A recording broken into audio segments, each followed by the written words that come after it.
So ladies, I am so excited. I'm just going to go ahead and dive on in because literally I cannot even contain my excitement for this live. So I'm literally just going to share this to all the places. We're ready to go. Okay.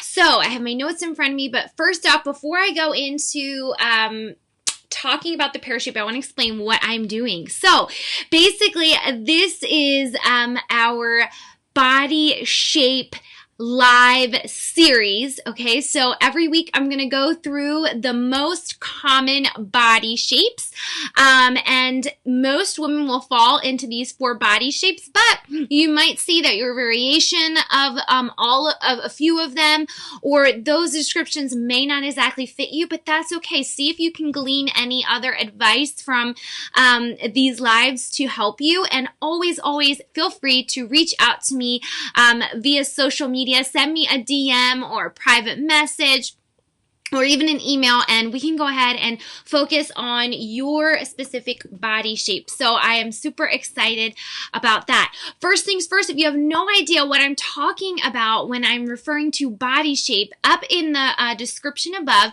you are going to see a link to one of my free PDF guides, and it is called the Dressing for Your Body Shape Guide and Shopping Checklist. So if you go ahead and download that, that will set the precedence for the series, and it will help you to identify your specific body type. So last week we talked about the apple body type, and today we're going to talk about the pear, and I'm so excited to talk about the pear because that is my body shape. So it's going to be an excellent live.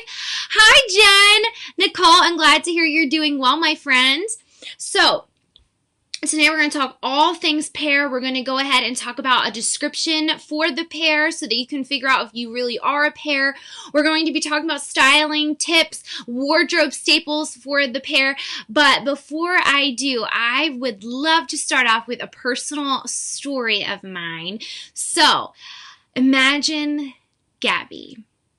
Years ago, before the Brave and Beautiful Boutique was even a dream, even a possibility, I was a teacher. Many of you know that. And my first school that I had worked for, they actually ended up closing, and I was in a position where I had to go look for a job.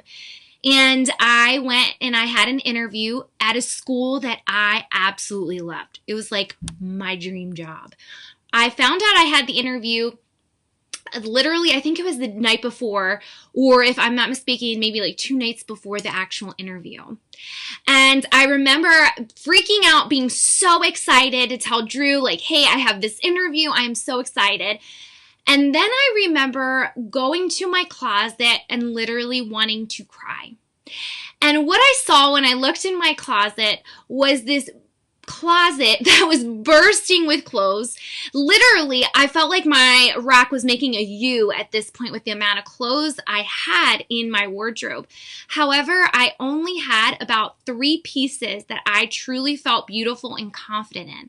Sure, I have beautiful clothes and pretty clothes, but those 3 pieces were really the clothes that I felt flattered my figure and helped boost my confidence and helped me present myself in a way that I wanted to present myself, especially during an interview.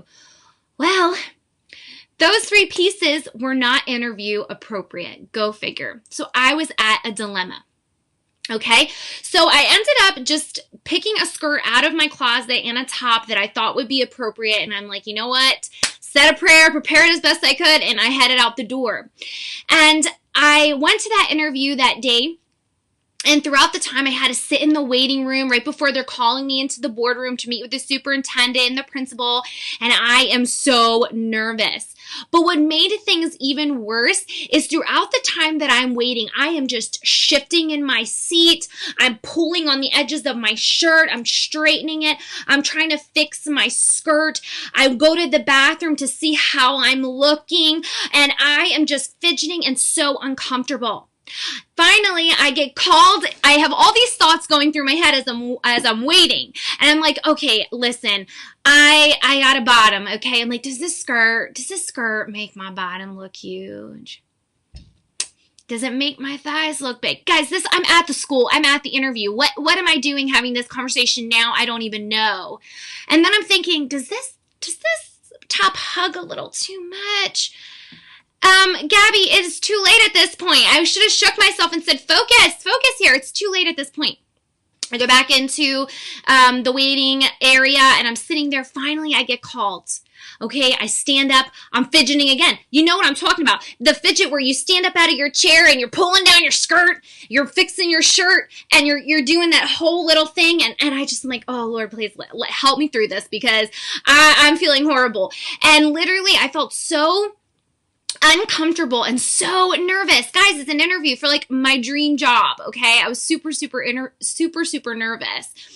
Now, I go in, they ask me my questions, I leave.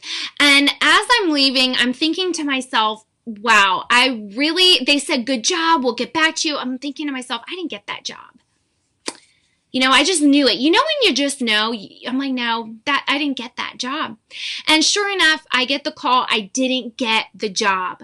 I was so sad. And listen, am I going to sit here and say the reason I didn't get that job was because I wore the wrong pencil skirt? Or I wore the wrong shirt to the interview? Maybe that's why I didn't get it. I'm not going to sit here and say that to you, but what I will say is, one of the things that I wish I would have done was I wish I would have had a wardrobe or an outfit pre-selected for my specific body shape that I knew that I could go and be confident and have an air about myself where I could portray myself to others in a way that was sophisticated, that looked like I had myself together, and my mind was clear about the outfit and the outer appearance. I wasn't even thinking about that, because I already had that all taken care of, right? I already knew my body shape. I knew what outfit to wear to flatter myself and all my figure. And I didn't have to worry about that. That all I could concentrate on at that point was my interviewers and my responses and the way I was portraying myself. Now, I feel that the people that were interviewing me in that room could feel a sense of insecurity about me. They could feel an air in the room where this girl is a little insecure, but I'm not exactly sure why. They maybe couldn't have put their finger on it.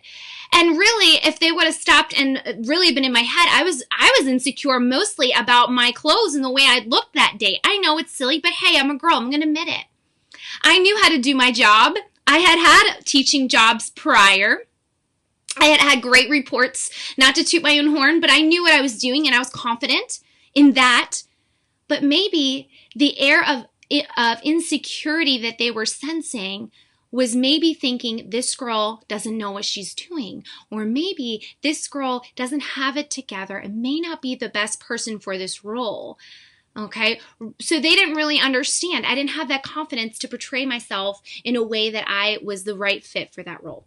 Anyway, all of that to say, I walked away that left an impression in my mind.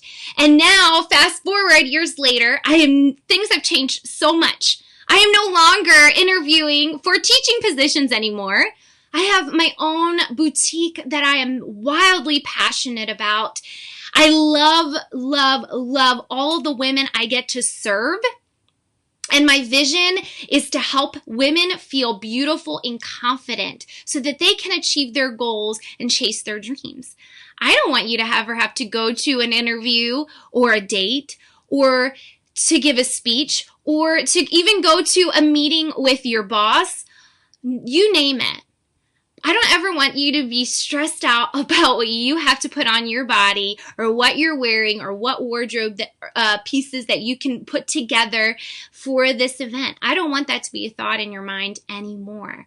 So with that said, I'm going to go ahead and focus really hard on the pear tonight, which is my shape. But if you're not a pear, stay around. Maybe you can have some tips to offer a loved one, or you may be able to pick up some things. But I also have a free resource up top for your body shape as well. I talk about all 4 main body shapes in my free PDF up in the description. So download that, and it will help you out And again, if you have any personal questions, please don't hesitate to reach out. I want you guys thriving. I don't want you worried about your wardrobe and outfits. I want you chasing after those goals confidently and boldly. Okay, I don't want this to hold you back. So there's my little spiel. First things first, I'm missing a bunch of comments. Hi, Krista. How are you? Jen, thank you so much for sharing. Okay, so I want to go ahead and to share with you the 4 major body shapes first, okay? So let's go ahead and go through those really quickly. So the most common body shapes are the apple, the pear, the hourglass, and the rectangle. Again, I go through those in my PDF that's up top that you can go ahead and order. Go ahead and download, and it's all yours there. Before I go over the pear, that's my body shape, but before I go over the pear, I want to remind you of something, and it's super, super important. So remember, my friends, that you are fearfully and wonderfully made. No body shape is superior or more beautiful than the other. Keep in mind that body shapes have nothing to do with weight, but rather how your body is structured.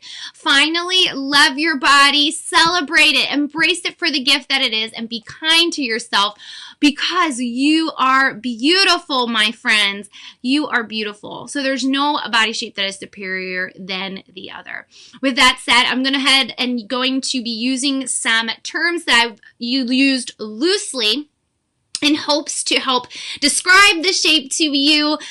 So let's go ahead and get started. Are you ready? We're going to talk all things pear. Okay, is the pear body shape description. We have hips that are wider than our shoulders.